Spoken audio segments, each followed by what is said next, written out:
watching WGS-TV.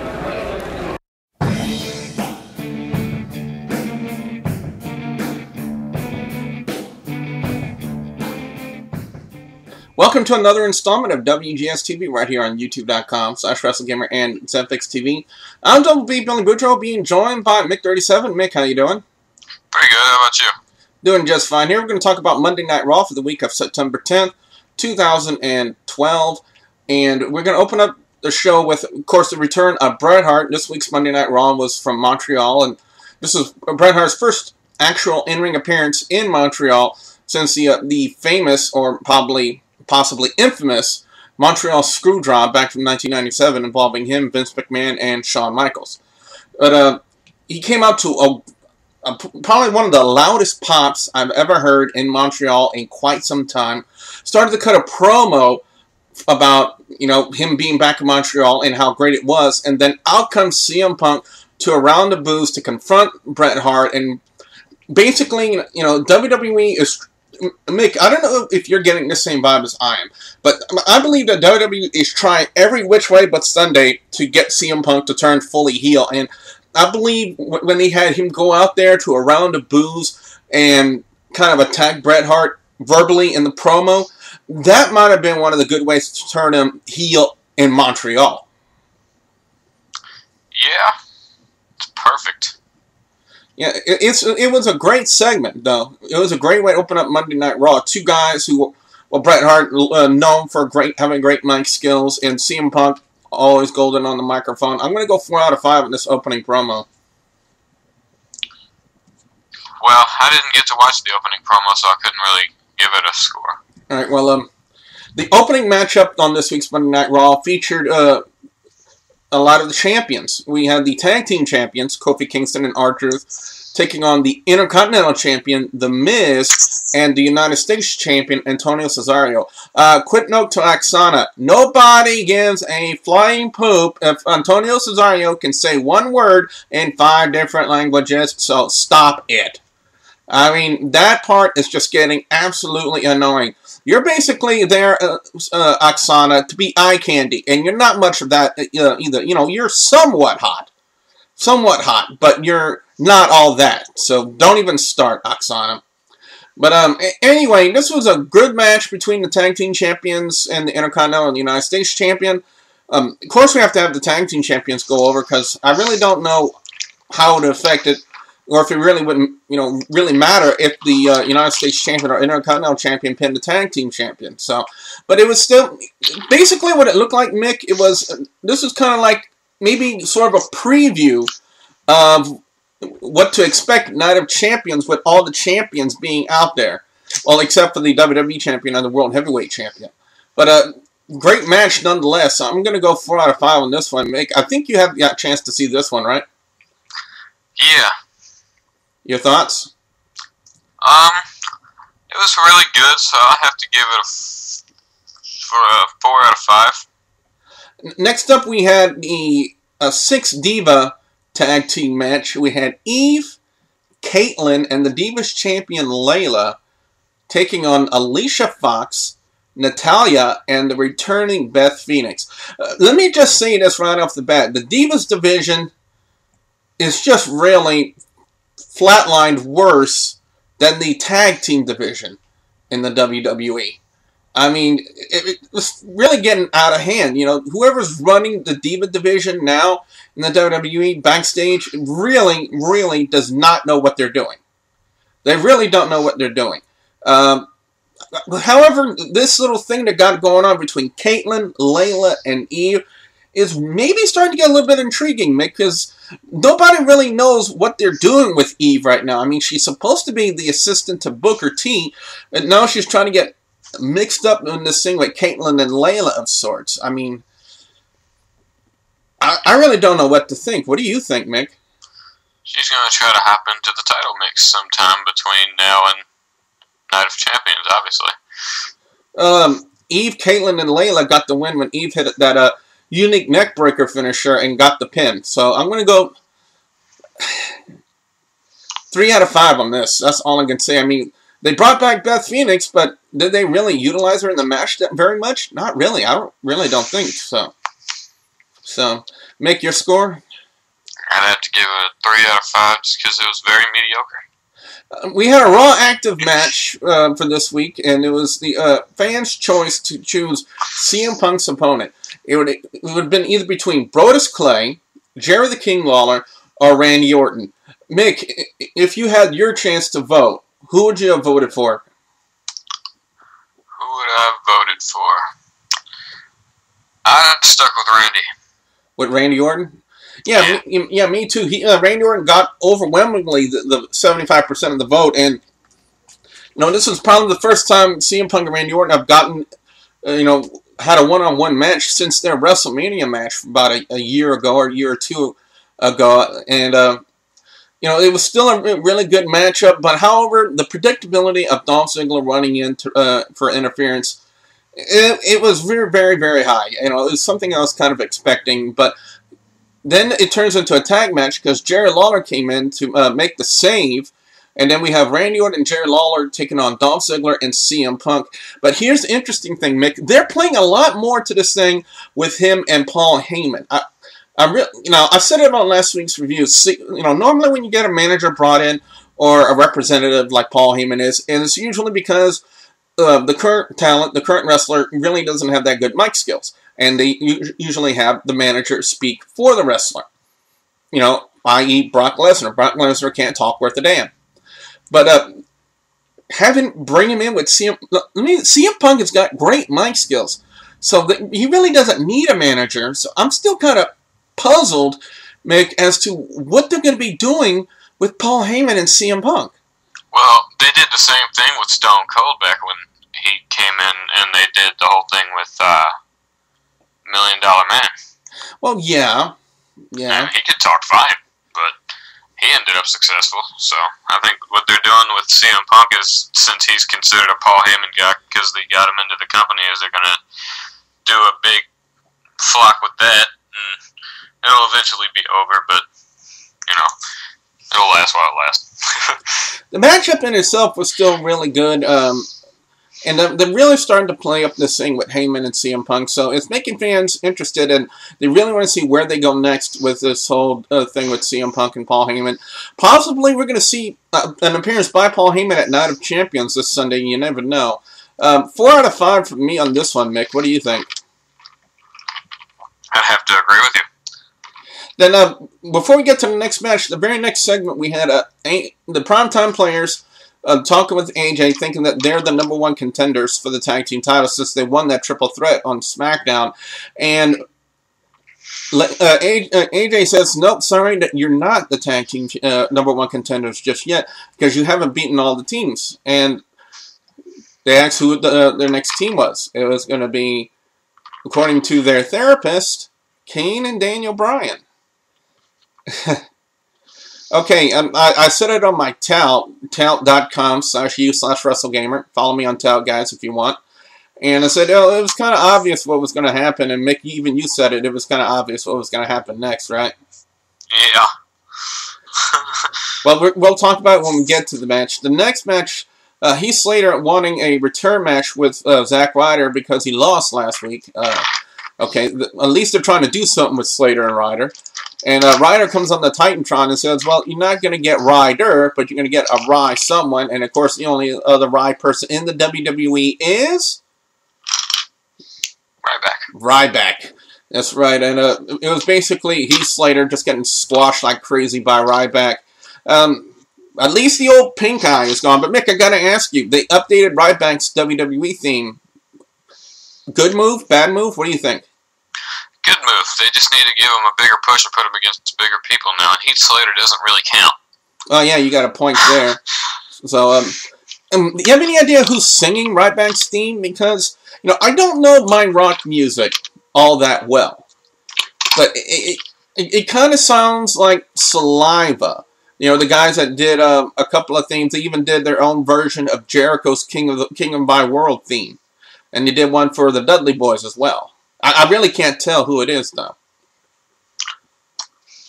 But as far as this match goes, 3 out of 5 for me. But yeah, I got to agree with you, Mick. They got to put Ryback against bigger opponents. At least it wasn't a no-name jobber. It's a jobber nonetheless, but at least it's not a no-name. Then next up, we had the #1 contenders match for the tag team titles. Kane and Daniel Bryan taking on the Primetime Players. And guys, we have to make note of this. This is where both me and Mick noticed something to go wrong with Jerry the King Lawler. And, you know, we've been following the story for the past couple of days. And both me and you, Mick, we both noticed that something was wrong. And something really bad happened with Jerry Lawler during that time. Yes. As soon as the match started, both of them stopped talking. Yes. Michael Cole was recently on the Fox News, and he was talking about the situation and what happened. He had quickly muted his mic. He screamed for the doctors that something was wrong. You know, because it's always good to have a ringside doctor there. And, you know, they were immediately on Jerry the King Lawler. They were doing everything they could to help keep him alive. And basically what a lot of the reports are saying now is, you know, the WWE doctors and the EMTs that were there that night basically saved Jerry the King Lawler's life. You know, if it was not for their efforts, Mick, that Jerry the King Lawler would have died. Yeah. Shocker. Yeah. You know, I hate to delve away from the Raw review, which is what we're supposed to be talking about, but it just plays such a huge impact on what happened during the rest of the show. Because, you know, for one thing, you know, me being a commentator personally, you know, I don't blame Michael Cole for what happened. We'll tell you a little bit more about it when we get to the end of talking about this match. But, well, let's go ahead and just talk the rest of the match, and then we'll continue on discussing about what happened with Jerry Lawler as we get on. The finish of the match, Kane chokeslams Daniel Bryan on top of Darren Young and gets the pin. So now Kane and Daniel Bryan are now the new #1 contenders for the tag team titles, and they will face Kofi Kingston and R-Truth at Night of Champions this Sunday. Mick, I know it's very hard to get a score on this matchup because of the whole incident that happened. That started happening with Jerry the King Lawler during this match. But I'm going to very readily go probably 3.5 out of 5 on this. Because the predictability, even though it was a good match, and despite the incident, the serious incident that happened, the predictability of Kane and Daniel Bryan coming out on top, it was just too high. It was just too high for me. So, what do you think? I have to agree with you. I like the whole mix-up with how it ended with the whole choke slamming him onto, was it? Yeah, it was Titus O'Neil, because I don't think Black John Cena. It was Black John Cena that got choked. Oh, it was Black John Cena, because Titus O'Neil learned how to fly. Yeah. So, next matchup was Alberto Del Rio and Tyson Kidd, and right around here is when we noticed the commentary from Michael Cole was starting to go off because of the whole situation that happened. It was basically Tyson Kidd put on an okay match with Alberto Del Rio. I think basically because, you know, they were in Canada and Tyson Kidd was from around that area, so they wanted to give him maybe just a little bit of a rub of sorts in this match. But Alberto Del Rio ends up getting the win over Tyson Kidd in a very decent match, I must say. A very decent match. I really can't say anything bad about it. 4 out of 5 from me. I'd have to say the same. And right around this is where we get, you know, the whole shocking incident that, you know, that something really bad happened with Jerry the King Lawler, because Michael Cole even said it on Fox News. He said, out of respect for Jerry the King Lawler and the situation that happened, that there will be no more commentary for the rest of the show. And I, for one, honestly do not blame Michael Cole, because, you know, the seriousness of the situation, and it really didn't look like Michael Cole was able to, at that time, really compose his emotions, you know, gain composure of himself because of this whole situation of watching, you know, Jerry the King Lawler collapse on commentary. So, I honestly, you know, sometimes I really don't agree what they do with Michael Cole on WWE programming, Mick, but Monday night, I 100% agree with what happened, with what he did. So, your thoughts? I agree with what he did. I mean, it's not every day when your partner of every week just drops next to you. It's not an everyday occurrence, so when things like that happen, you have to go to different measures to deal with it. Yeah. Well, let's set up this next match. Earlier in the show, they had like a deliberation over the banning of the bro kick. You know, Sheamus had his lawyer, and David Otunga and Ricardo Rodriguez were there. And they're starting debating back and forth about the use of the bro kick and, you know, how it's being used. And then they end that segment with Sheamus bro kicking the camera and started singing. Mick, how did you interpret that segment? Interesting. Yeah, that's all we can say. So apparently now we had a rematch from Friday Night SmackDown. Sheamus taking on David Otunga. And it pretty much led to the same result. Sheamus applying his version of the Texas cloverleaf, or I like to call it the Irish four-leaf clover, or something like that. And gets the win over David Otunga. And then after the match was over, Sheamus came back into the ring after the match was over and bro kicked David Otunga. And then that prompted first AJ to come out. And then Booker T came out. And apparently now maybe struggles between GMs, I don't know. But Booker T came out and said, you know, this is World Heavyweight Championship territory. This is SmackDown territory. You know, this was his jurisdiction.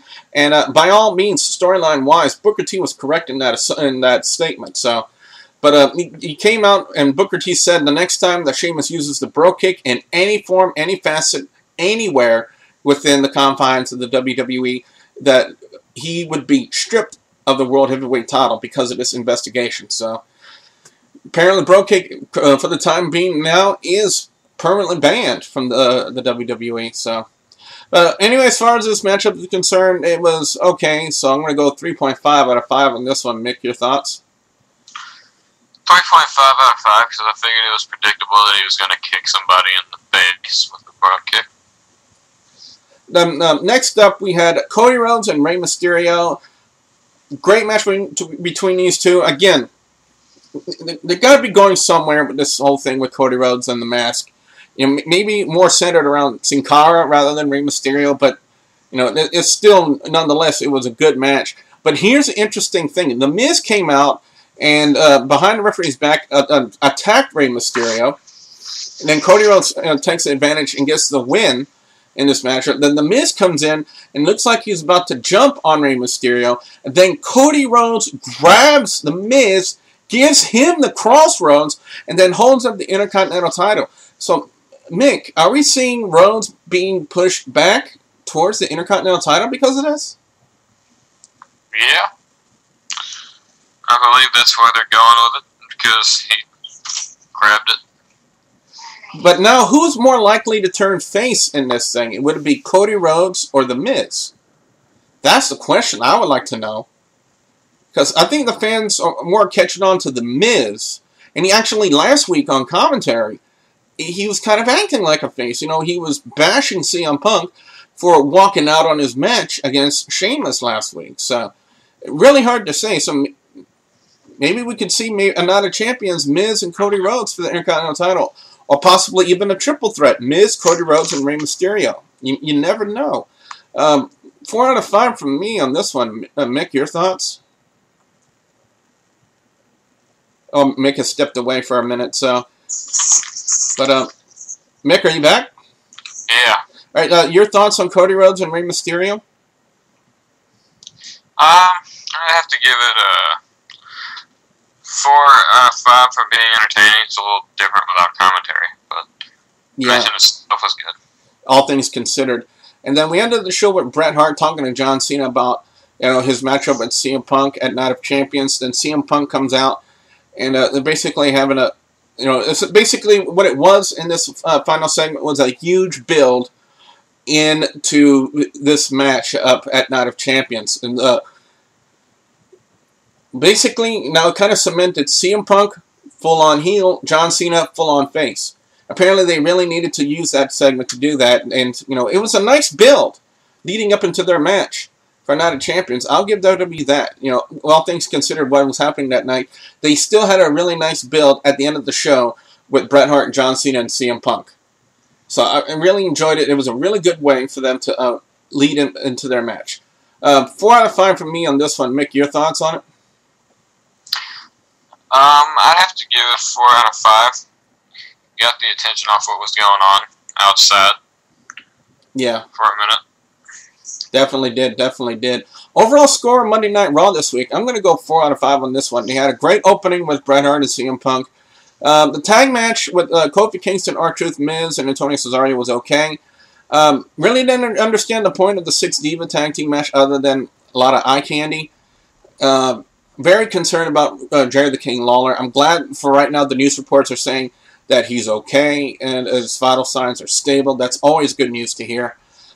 Kane and Daniel Bryan become the number 1 contenders. A little bit predictable in my opinion. Cody Rhodes and Rey Mysterio had a great match, and I loved the finisher, the finish, I should say, which with Bret Hart, John Cena, and CM Punk. It was a great way to build up into Monday Night Raw. I'm sorry for Night of Champions on this week's Monday Night Raw. Mick, your final score and your overall opinion? I have to give it a 4 out of 5 because most of the segments were pretty good. Although there was that whole problem with the commentary and everything. Mm-hmm. Hopefully, Lawler is okay now and stays stabilized. Yeah, same here. Again, like I said, we here at WGS-TV, our thoughts and our prayers are with Jerry the King Lawler and his family for him to pull through and for him to, beat this thing and for him to come back, So, Jerry the King Lawler, from us to you, get well soon, and we hope to see you back quickly in the WWE. What we want to know now from you guys, the subs and the viewers here on WGS-TV and ZFX-TV, your thoughts on Monday Night Raw this week, or if you want to, put a get well wish for Jerry the King Lawler too. I'm pretty sure that would mean a lot to them as well. So be sure you put those in your comment section below. Don't forget to like and favorite this video. Don't forget to subscribe to youtube.com/WrestleGamer and youtube.com/ZFXTV Network. So for Mick37, I'm Double B Billy Boudreaux, saying thank you very much for watching. Bye.